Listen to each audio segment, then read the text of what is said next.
13 zokka ezivude ku ssaawa 12 ez'akangwezi akaleero nga bulijjo eno essaawa mulindwa wetukutuusaako Byolaba Byendaba. Rockie, bannayuganda njaga kusooka mbazzeemu essuubi. Ekisooka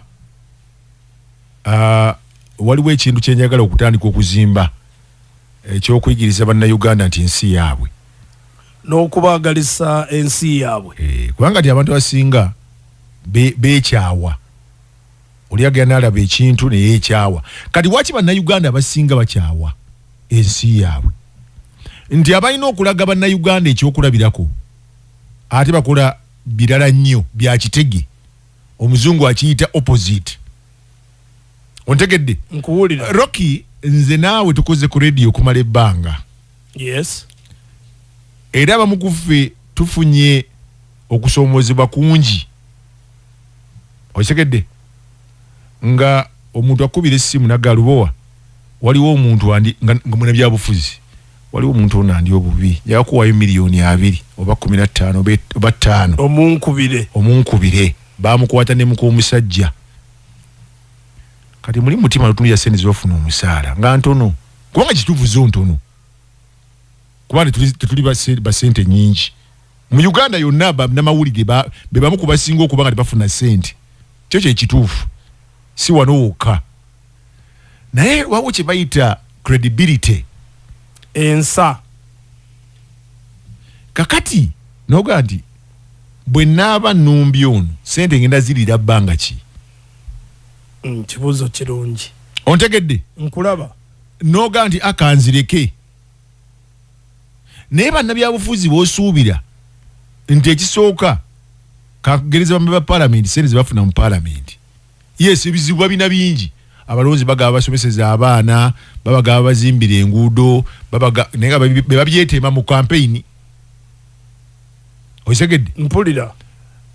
Ne wabeerawo ekintu ekizze eky'eggwanga nga olina okukola ekintu okusalawo ng'olumirirwa ki?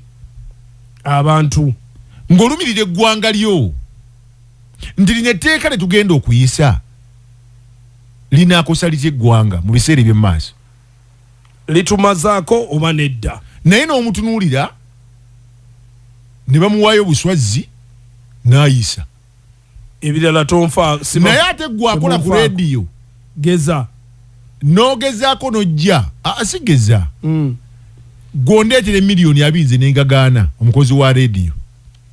Naye gwafuna $3,000,000 plus ne wabeerawo ensonga ejja ey'eggwanga n'otagaana noga nti kampe y'eggwanga oba kiba kwaki gwe n'otagaana oba ekiba kibe era n'ozirya. Kaakati ate ne batumanyiira nze mbabeerako mu mikolo gyabwe bannabyabufuzi. Bannamawulire ekikulu musaba nnyo sente. Tusabe ki? Ate bagwe woosabira miliyoni ofuna n'obba biliyoni za sente gwaki onvuna n'okusaba sente? No, these people should respect us. Nti a reporter asks for some money. Facilitation. One, agenda kukolera PR story. Amawulire tegabasasula, babasasula. Kati gwe naawe tebakuwa musaala. Lwaki osigala oli endala? Omanyize ba MP bansobera bamalina okulopa abaana bannamawulire mu bakama baabwe. Naye mmwe mubba. Kakati Bwine yafuluma yagamba bwe babeera mu budgeting process bamanyi okwogera n'amakampuni ga gavumenti n'ebitongole eby'enjawulo bayiseewo ekintu kyabwe. Lwaki muzisaba? Ng'ate mufuna omusaala. Lwaki muzisaba? Oli yankubire lwa Kyemba. Reporter wa muyansa sente lie low like an envelope. How much money do you get? Ng'osigala osika endala. This man has got a family. Naye akolera omulimu. He's helping you. Because the story you're offering is a PR story. Kuzza nkolagana mu bantu. Sigamba bannamawulire musaba sente si kye ngamba. Naye ba MP mulekerawo omululu. How can you report a poor man to his boss? Mbukubanga oli MP. Nja kulope wa mukama. No. Tubawa sente. How much money do you get? Ofirwachi. This boy has been with you. Mumusana gwonna. He has been moving around, covering your mukolo. Your stories. Na ino reporting wa mukama iba mugobe. Be human enough. Mwechiche mutakoze. mubere ne muise ebiteeka kali waliwo kiteeka kye muleeta bamalaya bafuna amaanyi bafuna amaanyi osegedde gwe kigamba nkuwulira kakati am protecting bannamawulire mulekerawo okuswaza bannamawulire kakati mmwe eggwanga mulyagala ennyo gw'olyagala gwakola ebyo olyagala gw'oyagala eggwanga bakugamba mu triliyoni 10 zeziribwa buli mwaka munnamawulire akukavarinze omugere erinnya MP oyo nedda Lubowa Kyemba waliwo munnamawulire munnammwe yasabye sente emitwalo 5 mbwayiseewo story yange like an envelope ogenza olaba nga 5 egyo gye namugambe toddamu kunkubira simu emitwalo 5 nga gwe bakuwa miliyoni 2 kugula motoka nosigala ng'obba n'endala bakuwa miliyoni 2 okugula emmotoka this boy younger boy ayagala mitwalo 5 who's fighting for survival 5 n'omulopo wa mukama we kakati bibakola olina kubira essimu Lubowa Kyemba njagadde omanyi waliwo akaliwo kalimu miliyoni 5 bonyamba nonjabiza kadaaga kakati gungamba okuba kadaaga omanyi amanyi ga kadaaga why do you want to throw me in fire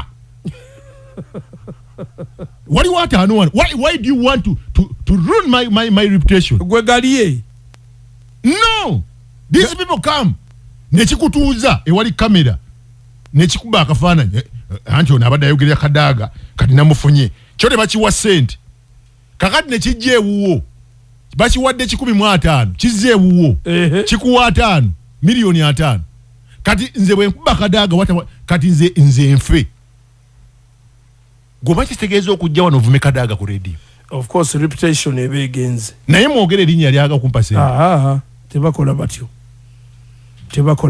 ontegedde gwe kigamba nkuwulira kakati nze nabani asinga okwagala eggwanga ono ayagala okwawula yawula mu bantu abba sente mu budgeting process nga yekobanye ne gundi n'ebitongole bya gavumenti nanga aganye miliyoni 5 ani ayagala eggwanga awo kabuzo kalungi because you want me to attack kadaaga akadde kampeddeko sinza kusukkawo wano omulala yankubira essimu essebo nina obutakkaanya neyigeme ti naye kati gwengeri gyoli mukoddomi we bw'otuyamba n'omukuba ku tiktok okwo netukatambuza wano waliwo ezizo nemugamba sebo sente meka miliyoni 5 gwe genda ni miliyoni 5 ayagala kwawula bantu gwe odira omusajja nze nvume yigeme ompe miliyoni 5 mwanyina gwe nazalamu omwana ompe miliyoni 5 golioko kudume otambuze ku TikTok otambuze ku TikTok kinana mwenda kasiri senya na basa radio kakati fenabani asinga omutima gw'eggwanga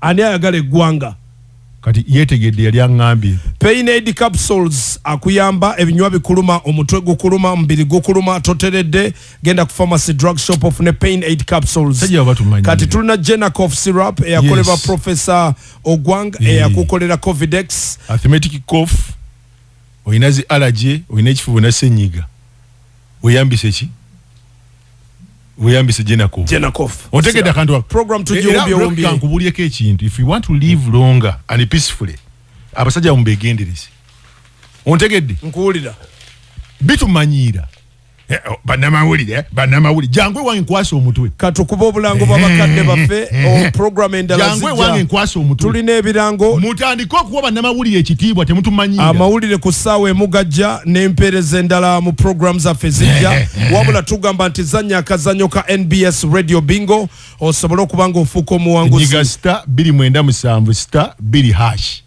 teekamu 297 star 2 hash teekamu 12 onyige pin code yo onyige okay. PM Gaming powered by good PM Gaming ate nga regulated ne Uganda Lotteries and Gaming Board kati abo banzisi kigenda kunkubira betwayogedde ababiri ale kati onjabizza eno program yo evening drive yanda kulyanda mwovulira amawulire sawa ku sawa